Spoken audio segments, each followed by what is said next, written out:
আসসালামু আলাইকুম। দেশের সংবাদে আপনাদেরকে স্বাগত জানাচ্ছি। আমি আদিবা সুলতানা শারমিন। শুরুতেই জানিয়ে দিচ্ছি শিরোনামগুলো। ফেব্রুয়ারি নির্বাচনে বাধা দেওয়ার চেষ্টা হলে রুখে দেওয়ার হুঁশিয়ারি বিএনপির। ভোটে অংশ নিয়ে জনপ্রিয়তা যাচাইয়ের আহ্বান। বড় দলগুলোর দূরত্বে তৃতীয় শক্তির সুযোগ নেওয়ার শঙ্কা রাজনীতিকদের। পিআর ডাকে বিদ্যমান পদ্ধতিতে নির্বাচন সিদ্ধান্ত নেবে দলগুলো, বললেন প্রেস সচিব। কেবল কার্যক্রম বন্ধ করে আওয়ামী লীগকে প্রতিরোধ করা যাবে না, বিচারের মাধ্যমে নিষিদ্ধের দাবি নাহিদের। আইনের সুযোগ থাকলেও এখনো সিদ্ধান্ত নেয়নি প্রসিকিউশন। ভারত সহ আরো 5 দেশের সাবেক ভূমিমন্ত্রী জাবেদের অবৈধ সম্পদের খোঁজ। গাড়ি চালকের বাসা থেকে 23 বস্তা নথি জব্দ। সস্ত্রীক দেশে ফেরাতে ইন্টারপোলের রেড নোটিশ জারির উদ্যোগ। রাজশাহী বিশ্ববিদ্যালয়ের সিন্ডিকেট সভায় পোষ্যকোটা স্থগিত। প্রতিবাদে কাল কমপ্লিট শাটডাউন কর্মসূচি। কর্মকর্তা কর্মচারী শিক্ষকদের লাঞ্ছনার ঘটনা তদন্তে কমিটি। এবং ডেঙ্গুর ভয়ঙ্কর রূপ। একদিনে চলতি মৌসুমের সর্বোচ্চ 12 জনের মৃত্যু। ঢাকা ও বরিশাল বিভাগে 5 জন করে প্রাণহানি। 24 ঘন্টায় হাসপাতালে ভর্তি 740। ফেব্রুয়ারির নির্বাচনে কেউ বাধা দেওয়ার চেষ্টা করলে তাদেরকে রুখে দেওয়ার হুঁশিয়ারি দিয়েছেন বিএনপি নেতারা। ছাত্র সংসদ নির্বাচনের জয়ে বিভোর না থেকে সংসদ ভোটে অংশ নিয়ে জনপ্রিয়তা যাচাইয়ের আহ্বান তাদের। ঐক্য বিনষ্ট হলে এর দায় নিতে হবে বলেও সতর্ক করেন তারা। আরো বলেন, জাতীয়তাবাদী চেতনায় উজ্জীবিত হয়ে সংগঠিত হয়েছে জুলাই গণঅভ্যুত্থান। ডাকসু ও জাকসু নির্বাচনের পর থেকেই এসব নির্বাচন জাতীয় নির্বাচনে কতটুকু প্রভাব ফেলবে তা নিয়ে রাজনৈতিক মহলে চলছে নানা আলোচনা। রোববার জাতীয় প্রেস ক্লাবে এক আলোচনা সভায় বক্তব্য রাখেন বিএনপি চেয়ারপারসনের উপদেষ্টা জয়নুল আবেদিন ফারুক। ছাত্র সংসদ নির্বাচনের ফলাফল নিয়ে বিভোর না থেকে জাতীয় নির্বাচনে অংশ নিয়ে জনপ্রিয়তা যাচাইয়ের আহ্বান জানান তিনি। বলেন, পিআরের দাবিতে যেসব দল মাঠে নেমে জাতীয় নির্বাচনকে শঙ্কায় ফেলতে চায় তাদের রুখে দিতে হবে। কিছু দলকে মাঠে নামিয়ে ফেব্রুয়ারির নির্বাচনকে বানচাল করার জন্য একটি অস্থিরতা, একটা শঙ্কা তৈরি করছে।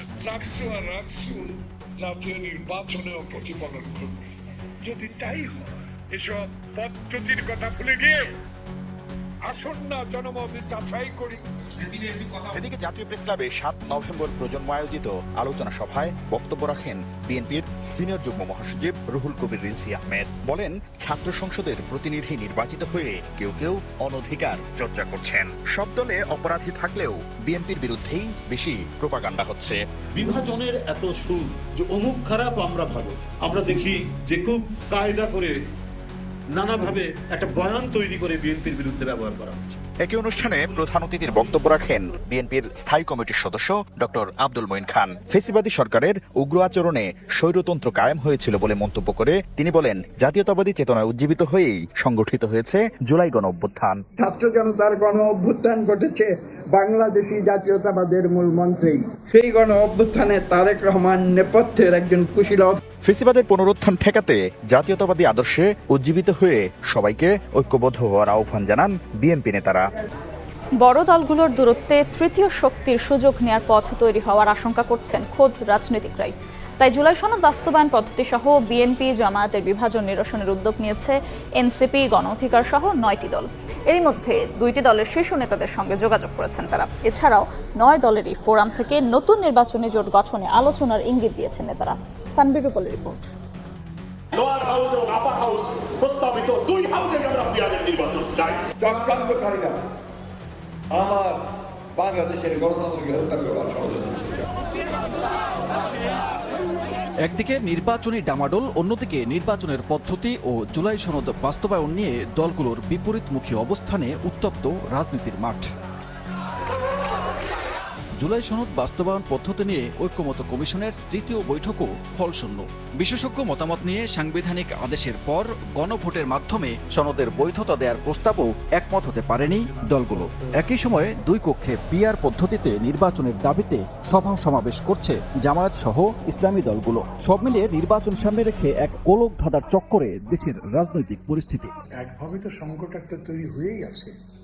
এই সংকটটা যদি দূর করতে না পারি, তবে তৃতীয় ব্যক্তির সুযোগ নেওয়ার কথা তো বলাই যাচ্ছে বড় কথা। তখন থার্ড পার্টি ছাড়া আমাদের ফার্স্ট পার্টি, সেকেন্ড পার্টি না পারলে তো থার্ড পার্টি আসবেই পারবো, কিন্তু ছাড়তে তো হবে, সবাই যদি বলে আমি কিছুই ছাড়বো না, তাহলে তো হতে পারে না।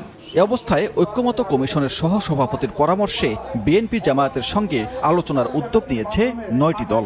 নেতারা বিএনপি জামায়াতের শীর্ষ নেতাদের সঙ্গে যোগাযোগও শুরু করেছেন। দোনোটা প্রসেস ফলো করা যায় কিনা আমরা আশাবাদী যে নেক্সট ঐক্যমত্য কমিশনের মিটিংয়ের আগেই আমরা একটা কনসেনসাসে পৌঁছাতে পারবো। বিএনপি কেন্দ্রিক এক ধরনের বলয় আছে, জামায়াত ইসলাম এবং ইসলামী দলগুলো এক ধরনের বলয় তৈরি করেছে। আমরা মনে করছি যে যারা মধ্যমপন্থী, যারা গণতান্ত্রিক, যারা বাংলাদেশপন্থী যে সকল দল আছে তাদের সাথে আমাদের যোগাযোগটা বাড়ানো দরকার। তো তারই অংশ হিসেবে কিন্তু আমরা বিভিন্ন দলের সাথে কথাবার্তা বলছি এবং সংস্কার প্রশ্নে এক জায়গায় আসার চেষ্টা করছি। আলোচনা করেছি এবং আমরা ওখানে 3-4 জনকে দায়িত্ব দিয়েছি যে আমরা বিএনপির সাথে বসবো, জামাতের সাথে বসবো এবং আমরা দেশের বৃহত্তর স্বার্থে আমরা কিভাবে এই ডিস্টেন্স কমিয়ে আমরা একটা জায়গায় আসতে পারি। এর বাইরেও এই দলগুলো একসঙ্গে কোনো নির্বাচনে জোট করতে যাচ্ছে কিনা এমন প্রশ্নে সম্ভাবনা উড়িয়ে দেননি নেতারা। গণ অধিকার পরিষদ আসলে এককভাবেই জোট করবে নাকি অন্য কোনো দলের সাথে মিলেই জোট হবে, এটাই মুহূর্তে আমরা আসলে ফিক্সড পজিশনে এখনো যাই নাই। একসাথে একীভূতকরণ হবে কিনা, নাকি জোট হবে, নাকি অ্যালায়েন্স হবে, মোর্চা হবে, এটা আমরা আরও কিছুদিন গেলে বুঝতে পারবো। এক টেবিলে আলোচনার এই উদ্যোগ রাজনীতিতে ইতিবাচক শিষ্টাচারের বহিঃপ্রকাশ বলে মনে করছেন নেতারা। আগামীতে এই ধারা অব্যাহত থাকলে জনগণের জন্য সুফল মিলবে বলে মত তাদের। আগামী নির্বাচনকে কেউ প্রশ্নবিদ্ধ করতে পারবে না বলে জানিয়েছেন প্রধান উপদেষ্টার প্রেস সচিব শফিকুল আলম। পিআর নাকি বিদ্যমান পদ্ধতিতে ভোট হবে সেই সিদ্ধান্ত রাজনৈতিক দলগুলো নেবে বলেও জানান তিনি। রাজধানীতে এক জরিপ প্রকাশ অনুষ্ঠানে তিনি কথা বলেন। জরিপে দেখা যায় 56% মানুষ পিআর সম্পর্কে জানেন না। জনগণ যদি পিআর মানে তা আপনাদেরকেও মানতে হবে। আগামী জাতীয় সংসদ নির্বাচন কোন পদ্ধতিতে হবে তা নিয়ে সরগরম রাজনীতির মাঠ। পিআর পদ্ধতির দাবিতে কর্মসূচি পালন করছে বাংলাদেশ জামায়াত ইসলাম সহ বেশ কয়েকটি ইসলামী দল। বিএনপির অবস্থান ঠিক তার উল্টো মেরুতে। বিশ্লেষকরা পক্ষে বিপক্ষে দিচ্ছেন নানা মত। রাজনৈতিক এমন ডামাডোলের মধ্যে গবেষণা সংস্থা ইনোভেশন পিআর নিয়ে নিজেদের করা একটি জরিপের ফলাফল প্রকাশ করল। রোববার রাজধানীর কারওয়ান বাজারে এক অনুষ্ঠানে সংস্থাটি জানায় পিআর সম্পর্কে জানেন না 56% মানুষ। সংখ্যানুপাতিক পদ্ধতির পক্ষে 21.8% মানুষ আর পিআরের বিপক্ষে 22.2% মানুষ। তাদের এই জরিপে অংশ নেন 10,413 জন নাগরিক। লোয়ার হাউসের পিআর পদ্ধতি ইমিডিয়েটলি যে একেবারেই কাজ করবে না সেটার কিন্তু একটা কনক্লুশন আমরা এই জরিপ থেকে ড্র করতেই পারি। জরিপ কখনোই আপনাকে সঠিক পিকচারটা সবসময় নাও দিতে পারে। অনুষ্ঠানে অংশ নিয়ে প্রধান উপদেষ্টার প্রেস সচিব বলেন, এই জরিপে ভোট নিয়ে মানুষের উৎসাহ উদ্দীপনার বহিঃপ্রকাশ ঘটেছে। স্বৈরাচারু ইলেকশনটা ভালো হবে, 95% ভোট দিতে চাচ্ছে। জনগণই ডিসাইড করবেন, পলিটিক্যাল পার্টিগুলোই তারা ডিসাইড করবেন কি হবে, আপার হাউস না কোন হাউস। প্রেস সচিব বলেন, ইতিহাসের সেরা নির্বাচনের জন্য প্রস্তুত অন্তর্বর্তী সরকার। শুধু ব্যক্তি শেখ হাসিনার নয়, রাজনৈতিক অপরাধের দায়ে বিচারিক প্রক্রিয়ায় আওয়ামী লীগকে নিষিদ্ধের দাবি জানিয়েছেন জুলাই গণ অভ্যুত্থানের অন্যতম সংগঠক নাহিদ ইসলাম। দুপুরে নাহিদকে শেখ হাসিনার পক্ষে রাষ্ট্র নিযুক্ত আইনজীবীর জেরা শেষে তিনি আরও বলেন, কার্যক্রম নিষিদ্ধ করে আওয়ামী লীগকে প্রতিরোধ করা যাবে না। এ ব্যাপারে চিফ প্রসিকিউটর জানান, আইনের সুযোগ থাকলেও আওয়ামী লীগের বিচারের বিষয়ে এখনও সিদ্ধান্ত হয়নি। শেষ হইয়াও হইল না শেষ। প্রসিকিউশন থেকে বলা হচ্ছিল জুলাই গণ অভ্যুত্থানের অন্যতম সংগঠক নাহিদ ইসলামী হবেন শেখ হাসিনার মামলার শেষ সাক্ষী, কিন্তু রোববার জানা যায় এ মামলায় আরও 2 জনের সাক্ষ্য নেওয়া হবে। এদিন শেখ হাসিনার পক্ষে রাষ্ট্রনিযুক্ত আইনজীবী 1 ঘণ্টা জেরা করেন নাহিদ ইসলামকে। পরে সাংবাদিকদের প্রশ্নের জবাবে এনসিপির এই শীর্ষ নেতা বলেন, জুলাই গণ অভ্যুত্থান ছিল স্বতঃস্ফূর্ত। এটা জনগণের পক্ষ থেকে বৈধ ছিল, জনগণের অভ্যুত্থান হিসেবে জুলাই আগস্ট অভ্যুত্থান সংগঠিত হয়েছিল। এখানে কোনো দেশি বিদেশি শক্তি বা কোনো শক্তির কোনো ধরনের ইন্ধন বা কোনো কিছুই ছিল না। নাহিদ ইসলাম আরও বলেন, শুধু ব্যক্তি শেখ হাসিনা নয়, রাজনৈতিক অপরাধের দায়ে আওয়ামী লীগের বিচার করতে হবে। সাময়িক কার্যক্রম নিষিদ্ধ করে আওয়ামী লীগকে ঠেকানো যাবে না উল্লেখ করে বিচারিক প্রক্রিয়ায় দলটিকে নিষিদ্ধের দাবিও জানান তিনি। আওয়ামী লীগের এখন যে রাজনৈতিক কার্যক্রম অস্থায়ীভাবে নিষিদ্ধ করা হয়েছে, এটা কোনো স্থায়ী সমাধান না। আওয়ামী লীগকে বিচারের আওতায় এনেই এর রাজনৈতিক এবং আইনগতভাবে সমাধান করতে হবে। চিফ প্রসিকিউটর বলছেন, আইনে বিচারের সুযোগ থাকলেও এখনো সে সিদ্ধান্ত হয়নি। আওয়ামী লীগ, তার সহযোগী সংগঠন হিসেবে যুবলীগ, ছাত্রলীগ, স্বেচ্ছাসেবক লীগ, 14 দল, তাদের সম্পৃক্ততার অকাট্য প্রমাণ কিন্তু আদালতে আসছে। সুতরাং এই সিদ্ধান্ত নেবার সুযোগ আছে। এদিন শেখ হাসিনা সহ 3 জনের বিরুদ্ধে সাক্ষ্য দেন জুলাই আন্দোলনের আরেকজন সমন্বয়ক আলিয়া হাসান জুনায়েদ। এদিকে আন্তর্জাতিক অপরাধ ট্রাইব্যুনাল 2-এ জুলাই আন্দোলনের প্রথম শহীদ আবু সাইদ হত্যা মামলায় 6ষ্ঠ দিনের সাক্ষ্য গ্রহণ হয়। হাজির করা হয় গ্রেফতার 6 আসামিকে। আফজাল হোসেন, সময় সংবাদ, ঢাকা। জাতিসংঘ সাধারণ পরিষদের অধিবেশনে যোগ দিতে রাতে যুক্তরাষ্ট্র যাচ্ছেন প্রধান উপদেষ্টা ডক্টর মোহাম্মদ ইউনূস। তাকে স্বাগত জানাতে জন এফ কেনেডি বিমানবন্দরে থাকবেন স্থানীয় বিএনপি ও জামায়াত নেতারা। তারা মনে করেন বিশ্বমঞ্চে বাংলাদেশের নির্বাচনী যাত্রা তুলে ধরবেন প্রধান উপদেষ্টা। নিউ ইয়র্ক থেকে হাসানুজ্জামান সাকির রিপোর্ট।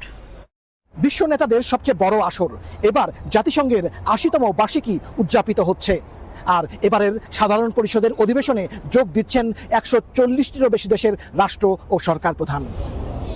যুক্তরাষ্ট্রে স্থানীয় সময় সোমবার থেকে শুরু হচ্ছে জাতিসংঘ সাধারণ পরিষদের উচ্চ পর্যায়ের বৈঠক। এতে যোগ দিতে ওই দিন বিকেলে নিউ ইয়র্ক পৌঁছাবেন অন্তর্বর্তী সরকারের প্রধান উপদেষ্টা ডক্টর মোহাম্মদ ইউনূস। এবারের সফরে প্রথমবারের মতো ক্ষমতার বাইরে থাকা রাজনৈতিক দলের নেতারাও সফর সঙ্গী হচ্ছেন সরকার প্রধানের। বিএনপি নেতা মির্জা ফখরুল ইসলাম আলমগীর ও হুমায়ুন কবির, জামাতে ইসলামীর সৈয়দ আবদুল্লাহ মোহাম্মদ তাহের এবং এনসিপির আক্তার হোসেন, এই ৪ নেতা আছেন সরকারি প্রতিনিধি দলে। প্রধান উপদেষ্টার সফরসঙ্গী হয়ে রাজনৈতিক নেতাদের আগমনকে কেন্দ্র করে পাল্টে গেছে দৃশ্যপট। এ নিয়ে উচ্ছ্বসিত যুক্তরাষ্ট্রের বিএনপি নেতারা। তারা বলছেন, নির্বাচন ও সংস্কার নিয়ে কিছু বিতর্ক থাকলেও বাংলাদেশ যে নির্বাচনমুখী, উন্নয়ন সহযোগীদের সেই বার্তা দিতে চায় অন্তর্বর্তী সরকার। আমরা চাই দ্রুত সময়ে নির্বাচন হোক, মানুষের যে ভোটের অধিকার সেটা ফিরে পায়। সফরসূচি অনুযায়ী ২৬ সেপ্টেম্বর জাতিসংঘ সাধারণ পরিষদে বাংলায় ভাষণ দেবেন প্রধান উপদেষ্টা। ২৭ সেপ্টেম্বর অভিবাসী বাংলাদেশিদের সংবর্ধনা ও ৩০ তারিখ রোহিঙ্গা বিষয়ক বিশেষ অধিবেশনে যোগ দেয়া ছাড়াও বিভিন্ন দেশের রাষ্ট্র ও সরকার প্রধানের সঙ্গে বৈঠক করবেন ডক্টর মোহাম্মদ ইউনূস। হাসানুজ্জামান সাকি, সময় সংবাদ, জাতিসংঘ সদর দপ্তর, নিউ ইয়র্ক, যুক্তরাষ্ট্র।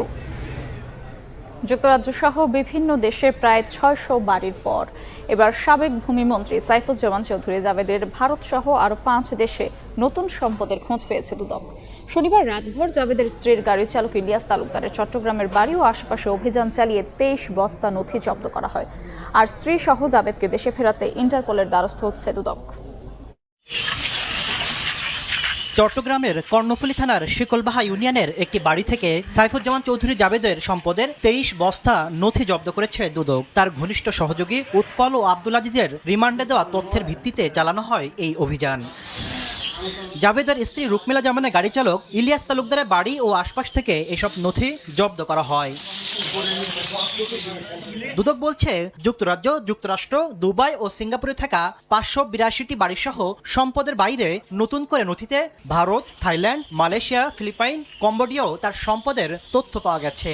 এছাড়া অন্যান্য নথিপত্র যাচাই বাছাই শেষে পরবর্তী পদক্ষেপ নেওয়া হবে বলে জানিয়েছেন সংস্থাটির মহাপরিচালক। জনাব সাইফুজ্জামান চৌধুরী কর্তৃক বিদেশে মুদ্রা পাচার তথা মানি লন্ডারিং এর তথ্য প্রমাণ, দেশে বিদেশে ক্রয়কৃত বাড়ির মালিকানা, ভাড়া রায়, মেনটেন্যান্স ব্যয় বিভিন্ন তথ্য ডকুমেন্ট রয়েছে মর্মে দেখা যায়। এই সকল ডকুমেন্টস পর্যালোচনা করতে সময়ের প্রয়োজন। এর মাঝে বিদেশে থাকা জাবেদ ও তার স্ত্রী রুকমিলা জামানকে দেশে ফেরাতে ইন্টারপোলের দ্বারস্থ হচ্ছে দুদক। রেড নোটিশ জারি করতে চট্টগ্রাম আদালত থেকে মিলেছে অনুমতি। তদন্তকারী কর্মকর্তার আবেদনের প্রেক্ষিতে ২১/২/২০২৫ খ্রিস্টাব্দ তারিখের বিজ্ঞ আদালত রেড নোটিশ জারি নিমিত্ত অনুমোদন প্রদান করেছে।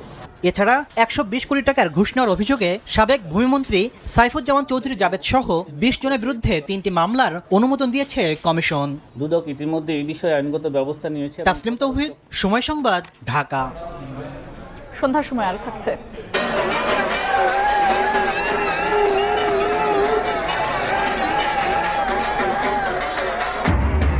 মহালয়ের মধ্য দিয়ে শারদীয় দুর্গোৎসবের ক্ষণগণনা শুরু। মন্দিরে মন্দিরে চণ্ডীপাঠ, মঙ্গল ঘট স্থাপনে দেবীকে আবাহন। ২৮ সেপ্টেম্বর থেকে মূল আনুষ্ঠানিকতা শুরু। জরুরি সিন্ডিকেট সভায় আবারও স্থগিত হল রাজশাহী বিশ্ববিদ্যালয়ের পোষ্য কোটা। তবে কোটা বহালের দাবিতে অনড় শিক্ষক, কর্মকর্তা, কর্মচারীদের একাংশ কাল কমপ্লিট শাটডাউনের ডাক দিয়েছেন তারা। আন্দোলনের ডামাডোলে রাকসু নির্বাচন নিয়ে সংশয় শিক্ষার্থীরা। তবে বিশ্ববিদ্যালয় প্রশাসন জানিয়েছে যথাসময়ে হবে ভোট। রোববার বিকেলে রাজশাহী বিশ্ববিদ্যালয়ের উপাচার্যের বাসভবনে অনুষ্ঠিত হয় জরুরি সিন্ডিকেট সভা। এতে স্থগিত করা হয় পোষ্য কোটা। জানানো হয়, উপ উপাচার্য সহ অন্যান্য শিক্ষকদের লাঞ্ছিত করার ঘটনা তদন্তে ৫ সদস্যের অভ্যন্তরীণ এবং বিচার বিভাগীয় তদন্ত কমিটি গঠন করা হয়েছে। আমরা গতকালকে যে ঘোষণাটি দিয়েছি যে এটা স্থগিত করা হয়েছে, সেই বিষয়টি আমরা সিন্ডিকেটকে রিপোর্ট করেছি এবং সিন্ডিকেট আমাদের এই সিদ্ধান্তের প্রতি সমর্থন জ্ঞাপন করেছে। একজন উপ উপাচার্য যেভাবে শারীরিকভাবে তিনি লাঞ্ছিত হয়েছেন, এটার জন্য সিন্ডিকেট নিন্দা জ্ঞাপন করেছে। এই ঘটনার সুষ্ঠু তদন্তের স্বার্থে সিন্ডিকেট সিদ্ধান্ত নিয়েছে আমরা আভ্যন্তরীণ যে তদন্ত কমিটি একটি হবে, একদম নিরপেক্ষ তদন্তের স্বার্থে বিচার বিভাগীয় তদন্তের জন্য সিন্ডিকেট এটা সুপারিশ করছে।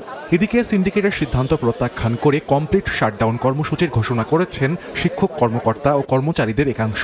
এর আগে উপ উপাচার্য সহ শিক্ষকদের লাঞ্ছিত করার ঘটনা তদন্ত ও পোষ্য কোটার দাবিতে কর্মবিরতি পালন করেন তারা। এতে বন্ধ ছিল ক্লাস পরীক্ষা। রাজশাহী বিশ্ববিদ্যালয় যদি হতো তাহলে এটা আমরা মাইনে নিতাম যে না বিশ্ববিদ্যালয় যদি হচ্ছে এটা হচ্ছে, কিন্তু অতীতে আছে অন্যান্য প্রতিষ্ঠানও আছে, এর জন্য আমাদের কোনো ইয়ে নেই, এটা অবশ্যই পাওয়া উচিত। আন্দোলনের ডামাডোলে রোববার ক্যাম্পাসে দেখা যায়নি রাকসু নির্বাচনের প্রচারণা। কোঠা যেটা কবর দেওয়া হয়ে গেছিল ওটা কবর থেকে তুলে নিয়ে আসছিল প্রশাসন, তো ওই কোঠাও কি কবরেই থাকবে, ওটা যেন আর উঠতে না পারে, এটার জন্য যা করা দরকার আমরা স্টুডেন্টরা তাই করবো। তো পোষ্যকোটার মতো একটা মীমাংসিত ইস্যুকে সামনে টেনেই আনা হয়েছে মূলত নির্বাচনকে বানচাল করার জন্য। এদিকে নির্বাচন কমিশন জানিয়েছে যথাসময়ে রাকসু নির্বাচন আয়োজনের লক্ষ্যে চলছে প্রস্তুতি। 25 তারিখের নির্ধারিত তারিখ ঠিক করা আছে, সেটাকে নিয়েই আমরা অগ্রসর হচ্ছি এবং আপনারা জানেন যে আমাদের সকল কর্মকাণ্ড শেষ পর্যায়ে প্রায় আমরা সব গুছিয়ে এনেছি।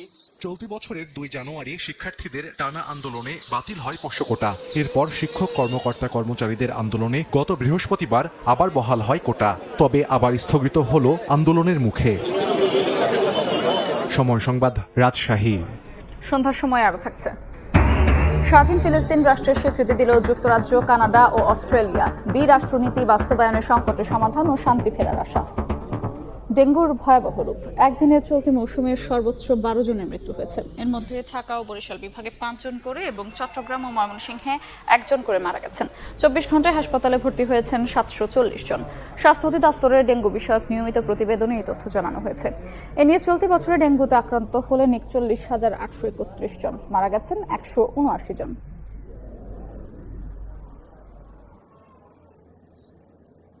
মহালয়ার আনুষ্ঠানিকতার মধ্য দিয়ে শুরু হলো দুর্গাপূজার ক্ষণগণনা। পিতৃপক্ষের অবসান এবং দেবী পক্ষের আবির্ভাবের মধ্য দিয়ে বাজল সনাতন ধর্মাবলম্বীদের সবচেয়ে বড় ধর্মীয় উৎসবের সূচনাধ্বনি। সনাতন ধর্মের শাস্ত্রমতে এই দিনেই মর্তলোকে আসেন দুর্গতি নাশিনী।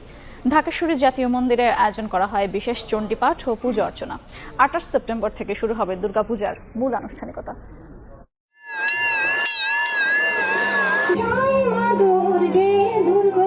হিন্দু ধর্মাবলম্বীদের কাছে দেবী দুর্গা অশুভ শক্তির বিনাশের প্রতীক। মহালয়ার দিনেই তিনি দায়িত্ব পান মহিষাসুর বধের। তাই তো ভক্তদের আশা দেবী দুর্গার আগমনে বিনাশ ঘটবে সকল অশুভ শক্তির। ঢাকের বাদ্যই জানান দিচ্ছে শুরু হয়ে গেছে দেবী দুর্গার মর্তে আসার ক্ষণ। পিতৃপক্ষের অবসান হয়ে সূচনা হলো দেবী পক্ষের। মহালয়াকে ঘিরে রোববার ভোর থেকেই ঢাকেশ্বরী মন্দিরে চলে বিশেষ পূজার আনুষ্ঠানিকতা। এরপরেই শুরু হয় মহালয়ার ঘট স্থাপন সহ বিশেষ পূজা।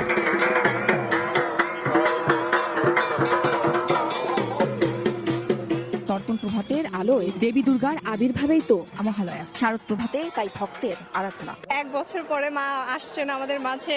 আর মহিষাসুরের নাচ দেখলাম, গান শুনলাম। সবার জন্য যেন দেবী সুসংবাদ বয়ে আনে। এদিকে মহালয়া উপভোগে যোগ দেন বিদেশি অতিথিরাও। It is such an honor and privilege to be here to Dhakeshwari temple every time.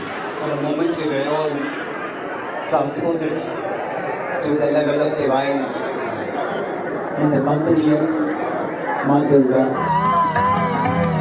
আগামী 28 সেপ্টেম্বর ষষ্ঠী পূজার মধ্যে দিয়ে শুরু হবে এবারের শারদীয় দুর্গাপূজার মূল আনুষ্ঠানিকতা। হিন্দু শাস্ত্র মতে এবার দেবী দুর্গার আগমন ঘটবে গজ অর্থাৎ হাতিতে চড়ে। উম্মে হানি, সময় সংবাদ, ঢাকা। দেশের বিভিন্ন স্থানে প্রতিমা ভাঙচুরের ঘটনা অস্বীকার করার সুযোগ নেই, তবে এ বিষয়ে কঠোর ব্যবস্থা নিচ্ছে আইনশৃঙ্খলা বাহিনী। দুপুরে আইনশৃঙ্খলা সংক্রান্ত উপদেষ্টা পরিষদ কমিটির বৈঠক শেষে স্বরাষ্ট্র উপদেষ্টা আরও বলেন, দুর্গাপূজা নির্বিঘ্ন করতে আগামী 24 সেপ্টেম্বর থেকে সারা দেশে মণ্ডপ পাহারায় মোতায়েন থাকবে আইনশৃঙ্খলা বাহিনী।